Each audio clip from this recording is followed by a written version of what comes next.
સપ્તાહ શ્રવણ કીધું છે કે 7 દિવસ ભગવાનની કથા કરવી। અને ભગવાનની કથા કરવાથી શું મળે છે તો ભાગવત લખે છે, યત ફલમ નાસ્તિ તપસા નિયોગેન સમાધિના અનાયાસેન તદ સર્વ સપ્તાહ શ્રવણે લભેત।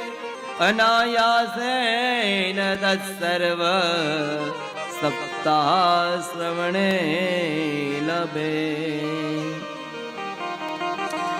આ સંસારની અંદર જે ફળ તપ કરવાથી નથી મળતું, જે તપ યોગ કરવાથી નથી મળતું, જે ફળ છે એ સમાધિ લગાવવાથી નથી મળતું, એ સર્વાંગ સંપૂર્ણપણે ખાલી ને કેવળ અને કેવળ શ્રીમદ ભાગવતની કથા સાંભળવાથી મળે છે।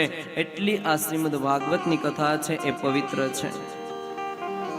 સૌનકજી છે એણે અહીંયા સુતજીને ખૂબ સુંદર મજાનો પ્રશ્ન કર્યો છે, અરે બાપજી આ શ્રીમદ ભાગવતની કથા છે તો બહુ ઉત્તમ છે, ખરેખર મોક્ષની પ્રાપ્તિ કરાવવા